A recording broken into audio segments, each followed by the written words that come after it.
Barcelona, Spain. Spain's state prosecutor is seeking charges of rebellion, sedition and misuse of public funds against Catalan leaders involved in the region's disputed independence bid that has thrown the country into political turmoil. The prosecutor, José Manuel Maza, said a range of senior Catalan figures, including deposed President Carles Puigdemont and all members of his former cabinet, would face court after the Catalan parliament voted to issue a unilateral declaration of independence last week. The leaders could face lengthy jail terms if charged and convicted.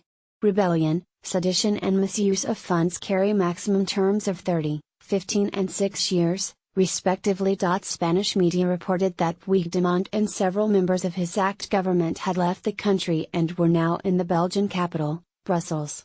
His spokesperson told CNN he did not know of his whereabouts.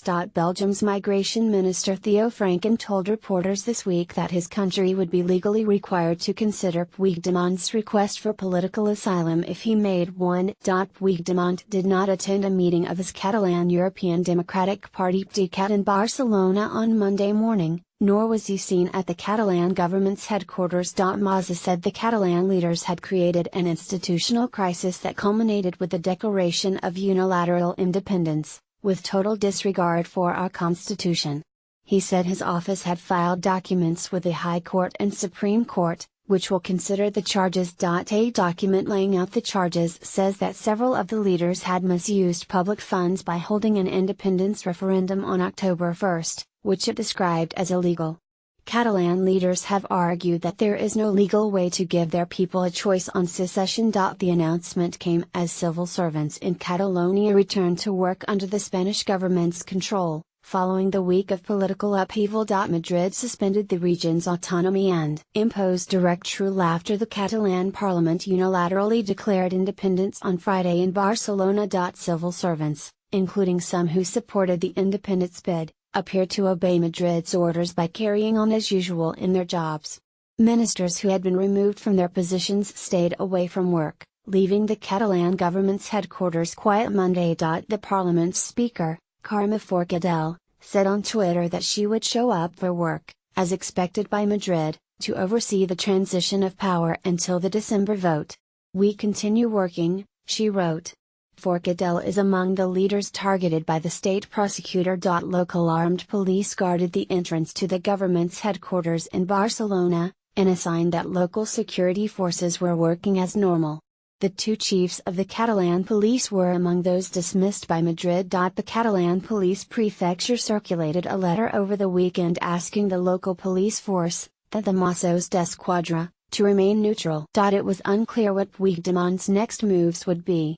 Taking control of Catalonia on Friday, Madrid dismissed the regional government, dissolved parliament and called new elections for December 21. Puigdemont's party, as well as the pro-independence Republican left, have both said they will take part in the election.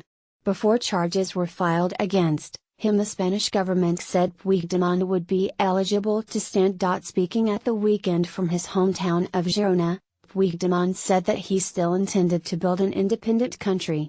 He called on Catalans to oppose Madrid's rule in a democratic, peaceful fashion.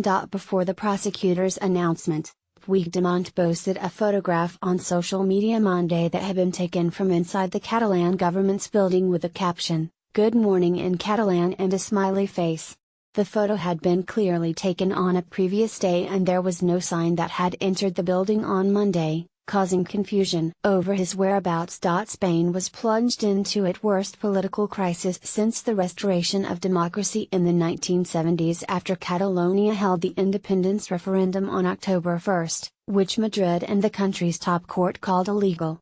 Puigdemont said that the vote gave him a mandate to declare independence. Some 90% voted in favor of independence in the disputed referendum earlier this month, but turnout was only 43%. A new poll suggests that political parties backing independence would not win a majority if elections were held today.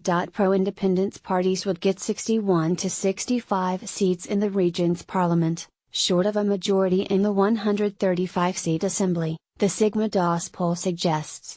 The poll was published Sunday in El Mundo, which has run editorials opposing independence. The poll of 1,000 people in Catalonia was conducted by telephone on October 23 to 26, before the Catalan Parliament voted to declare independence. CNN's Ewan McCurdy and Tim Lister contributed t